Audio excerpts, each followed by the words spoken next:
मागच्या पिरियडला आपण अफगाण शासक शेर शहाने कशा प्रकारे हुमायूनकडून सत्ता हस्तगत केली आणि त्यानंतर त्यांनी दिल्लीच्या गादीवर आपली सत्ता प्रस्थापित केल्याचं आपल्याला दिसतंय। त्यानंतर त्याने आपली प्रशासन व्यवस्था व्यवस्थित केली। त्याच्या प्रशासन व्यवस्थेचे जे दोन विभाग होते, केंद्रीय शासन व्यवस्था आणि प्रांतीय प्रशासन व्यवस्था, जी आपण मागच्या पिरियडमध्ये पाहिलेली आहे। आणि सगळ्यात महत्त्वाचे म्हणजे शेरशहाला माहीत होते की जोपर्यंत आपण लोकाभिमुख किंवा लोककल्याणकारी शासन व्यवस्था ठेवणार नाही तोपर्यंत आपल्याला इथे दीर्घकाळ शासन करता येणार नाही।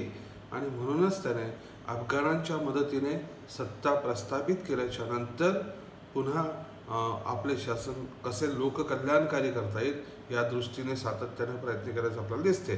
तर मागच्या पिरियडमध्ये आपण केंद्रीय प्रशासन व्यवस्था आणि प्रांतीय प्रशासन व्यवस्था बघितलेली होती। त्याच्यानंतर आपला तिसरा जो पुढचा मुद्दा होता तो होता सैन्य व्यवस्था। तर ह्या सैन्य व्यवस्था तर स्वतः शेरशाह हा अतिशय कुशल असा सेनापती होता आणि त्याच्यामुळे त्याला श्रेष्ठ अशा सैन्य संघटनेचे जे काही महत्त्व होते ते त्याला माहीत होते। आणि म्हणून त्याने भारत आणि अफगाणिस्तानातील अफगाणांना एकत्र बोलवले आणि त्याच्यामुळे त्याच्या सैन्यामध्ये अफगाणांची संख्या जास्त झाल्याचं आपल्याला दिसते।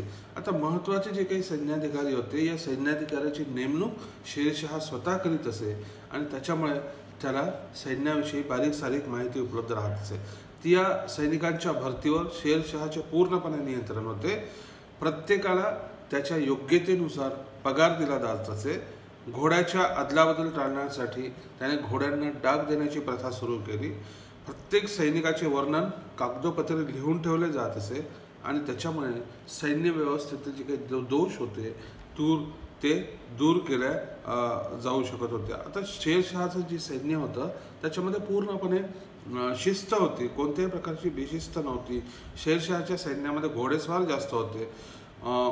त्याचबरोबर त्याचे सैन्याधिकारावर पूर्ण नियंत्रण होते आणि योग्यतेनुसार या सैन्याधिकाऱ्यांना मोठ्या प्रमाणात बढती देखील दिली जात असल्याचं आपल्याला दिसून येते।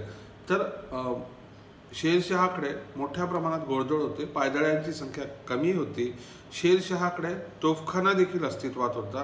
राजधानीत 1.5 लाख घोडेस्वार आणि 25,000 पायदळ व 300 हत्ती सदैव तयार असत। याशिवाय राज्याच्या महत्त्वाच्या ठिकाणी सैन्य ठेवलेले होते, तेथे योग्य आणि हुशार सेनापतींची नेमणूक करण्यात आलेली होती। एका वर्णनावरून असे दिसते की शेरशहाने ग्वाल्हेर, बयाना, रणथंबोर, चित्तोड, मांडू, रायसीना, चुनार आणि पूर्वेकडील रोहतास ह्या ठिकाणी सैन्य ठेवलेले होते आणि त्याच्या जोडीला तोफखाना आणि बंदूकदल देखील होते। अशा प्रकारे शेरशहाने आपली सैन्य व्यवस्था अतिशय उत्तम ठेवली होती आणि त्याच्यामुळे त्याला आपल्या प्रशासनावर व्यवस्थित अशी पकड ठेवता आली। तसेच परकीय आक्रमणापासून त्याला कोणत्याही प्रकारची भीती राहिली नाही असं आपल्याला दिसते। त्याच्यानंतर शेरशहाची सगळ्यात महत्त्वाची सुधारणा म्हणजे आर्थिक सुधारणा किंवा महसूल सुधारणा ज्याला म्हणू आपण, हा अतिशय महत्त्वाचा भाग जो होता तो शेरशहाने याच्याकडे प्रामुख्याने लक्ष दिला। तर चौथा मुद्दा जो आहे आपल्याला आर्थिक सुधारणा बघायचा आहे। तर शेरशाह हा आपल्या जमीन महसूलाच्या नवीन पद्धतीसाठी अतिशय प्रसिद्ध होता। त्याची पद्धत जी काही होती ती सुलतानशाहीच्या काळापेक्षा अतिशय चांगली होती असं म्हटलं जाते। आपल्या पित्याची जहागीर पाहत असताना शेरशहाला या बाबतीत बराच अनुभव मिळालेला होता। त्याने संपूर्ण जमिनीची दोरखंडाच्या साहाय्याने मोजणी केली आणि त्यानंतर त्याने उत्पन्नाच्या आधारावर उत्कृष्ट, मध्यम आणि निकृष्ट असे जमिनीचे 3 वर्ग पाडले आणि त्याचे प्रतिबिघा उत्पन्न निश्चित करण्यात आले आणि त्यानुसार उत्पन्नाच्या 1/3 भाग सरकारी हिस्सा ठरवण्यात आला। हा कर नगदी किंवा धान्याच्या स्वरूपात देण्याचे पाहिले जात असे। शेतकऱ्यांना जमीन सोपविताना त्यांच्याकडून जमीन महसुलासंबंधी करारपत्र करून घेतले जात होते। अर्थात शेरशहाचा सामान्य जमीन महसुलाची ही पद्धती कराचे प्रमाण सर्वत्र सारखे असे होते। तर त्यात प्रदेशानुसार भिन्नता असल्याचे आपल्याला दिसते। ह्याशिवाय जमीन महसुलाच्या 3 पद्धती देखील शेरशहाने अंमलात आणलेल्या होत्या।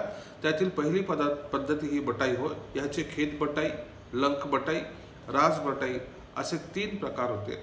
खेत बटाई म्हणजे शेतात पेरणी झाल्यावर किंवा शेतात पीक उभे असताना शेतकरी आणि शासन यांच्यामध्ये हिस्स्याचे वाटप केले जात असे.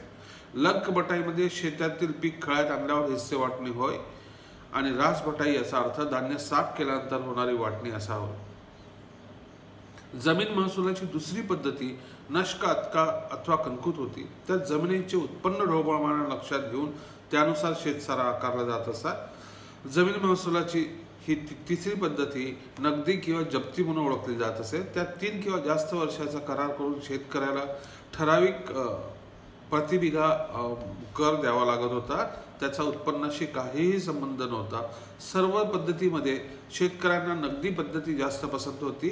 वरील जमीन महसुलाशिवाय शेतकऱ्याला जमीन मोजणी शुल्क देखील द्यावे लागत होते. त्याचप्रमाणे महसुलाच्या 2.5 ते 5% इतके ते शुल्क होते.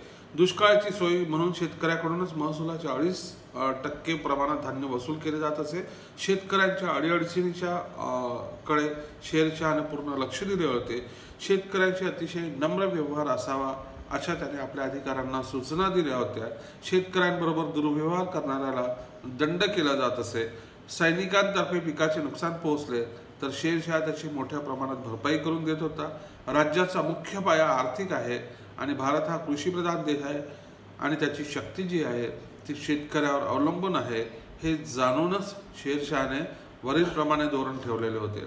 शेरशहाची ही महसूल व्यवस्था निर्दोष नव्हती. शेतकऱ्यांना जास्त कर देखील द्यावा लागत होता. ह्याही क्षेत्रात भ्रष्टाचार होता. परंतु इतर शासकांच्या तुलनेत शेरशहाच्या कारकिर्दीत शेतकऱ्यांना मात्र फारसा त्रास दिला जात नव्हता. मुद्रा व्यवस्थेत देखील शेरशहाने काही सुधारणा केल्या. त्याने दाम नावाचे चांदीचे चलन तयार केले किंवा शिक्का तयार केला. शिवाय 135 ग्रॅम चांदी असलेला रुपया देखील अस्तित्वात आला. तो 1835 पर्यंत चलनात होता. डॉक्टर स्मिथच्या मते हा रुपया म्हणजे ब्रिटिश मुद्रा प्रणालीचा आधार होता. काही सोन्याचे शिक्के देखील शेरशहाने तयार केले होते. त्याने व्यापाराला देखील प्रोत्साहन देण्यासाठी स्थानिक कर कमी केले होते. व्यापारावरील कर हे राज्याच्या उत्पन्नाचे फार मोठे साधन होते. याशिवाय उद्योगधंदे, लढाईतील लूट, बेवारस संपत्ती यातून देखील राज्याला मोठ्या प्रमाणामध्ये संपत्ती मिळत होती. त्याच्यानंतर पुढचा जो मुद्दा होता न्यायव्यवस्था. तर शेरशाह हा अतिशय न्यायप्रिय असा शासक होता. त्याने श्रेष्ठ न्यायव्यवस्थेची स्थापना केली होती.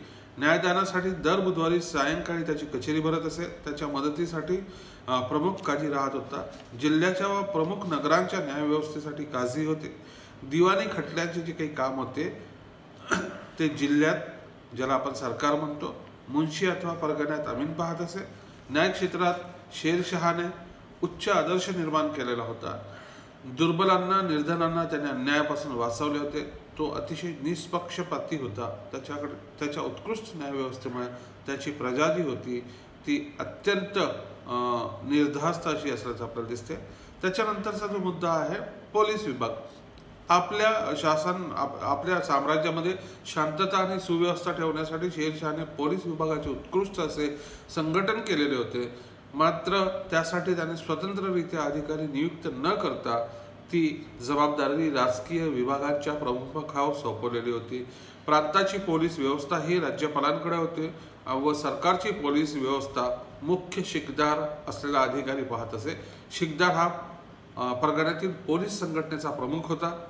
खेड्याच्या दृष्टीने ही व्यवस्था ग्रामप्रमुख, ज्याला आपण पाटील किंवा मुकाद्दम म्हणतो, त्यांच्याकडे होती. आपल्या विभागासाठी हे विभाग प्रमुख कोणत्याही कामाला जबाबदार असत. त्यांच्या हाताखाली सैन्य होते. विशेष गुन्ह्याचा तपास लावण्यासाठी ग्रामप्रमुखाची जबाबदारी अतिशय महत्त्वाची होती. या कडक अशा पोलीस बंदोबस्तामुळेच गुन्हेगारांवर शासकाचा वचक होता. त्यातून मग कोणीही सोन्याचे गाठोडे घेऊन जावे अशा दंतकथा देखील जन्माला आलेल्या होत्या. याचा अर्थ इतरांच्या तुलनेत शेरशहाची प्रजा निर्धास्त होती आणि त्याच्यामुळे शेरशाह हा चांगला शासक होता असे आपल्याला निश्चितच म्हणता होते.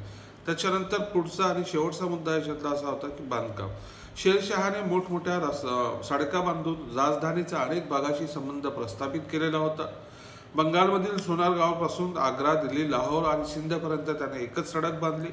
डॉक्टर श्रीवास्तवांच्या मते त्याची जी काही लांबी होती 3000 मैल इतकी होती. तिला सडक ए आझम असे नाव दिलेले होते. या रस्त्याच्या बाजूला फळांची झाडे लावण्यात आलेली होती. ह्याशिवाय त्याने आग्रा ते बरानपूर, आग्रा ते जोधपूर, चित्तोड आणि लाहोर ते मुलतान या रस्त्याची दुरुस्ती देखील केली. रस्त्याच्या बाजूला फळझाडे लावण्यात आली होती. शेरशहाने मार्गामध्ये 1700 धर्मशाळा देखील बांधल्या. प्रत्येक धर्मशाळेत विहीर आणि मशीद होती. मशिदीत एक गुमान, एक मुअज्जिम, एक शहना आणि एक चौकीदार राहत असे. त्यांचा खर्च त्या धर्मशाळेला दिलेल्या जमिनीतून केला जात असे. हिंदूंसाठी प्रत्येक धर्मशाळेमध्ये एक ब्राह्मण होता.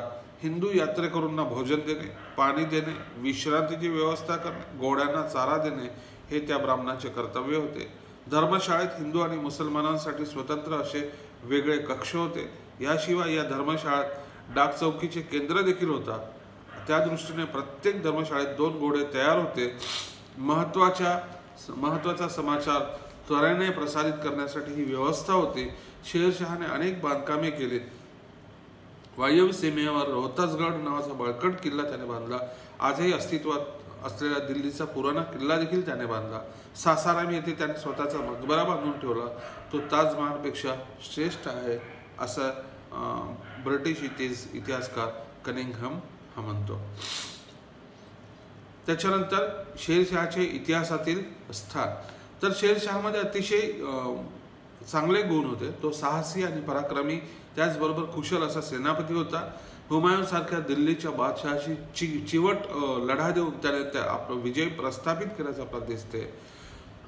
शेरशहाने हुमायूनच्या दुर्बलतेचा योग्य तो फायदा उठवून अचूक त्याचा बंदोबस्त करून त्याने दिल्लीची सत्ता बळकट केली. आणि त्याच्यानंतर स्वतः शासक बनल्याच्या नंतर त्याने स्वतःची बाजू बळकट केली. तो अतिशय कूटनीतिज्ञ होता, मुत्सद्दी होता.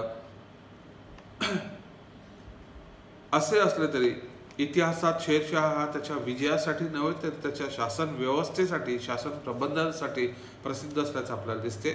तो कुशाग्र बुद्धीचा आणि असाधारण प्रतिभा असलेला शासक होता. अल्लाउद्दीन खिलजीनंतर असे शासन कार्य शेरशहानेच केले असे म्हटले जाते. राजधानीला जोडणारे मोठे रस्ते त्याने तयार केले. कठोर न्यायव्यवस्थेमुळे आणि कार्यक्षम गुप्तचर खात्यामुळे त्याचे प्रशासन व्यवस्थित होते. त्याच्या शासन प्रतिभेची चुणूक अधिकाऱ्यांकडून आपल्याला दिसून येते. प्रांतीय राज्यपालाच्या हातात केंद्रित झालेली सत्ता त्याने काढून घेतली. प्रांताचे विभाजन सरकारमध्ये करून त्यावरील शिकदार आणि मुन्शी या अधिकाऱ्यांची नेमणूक केली.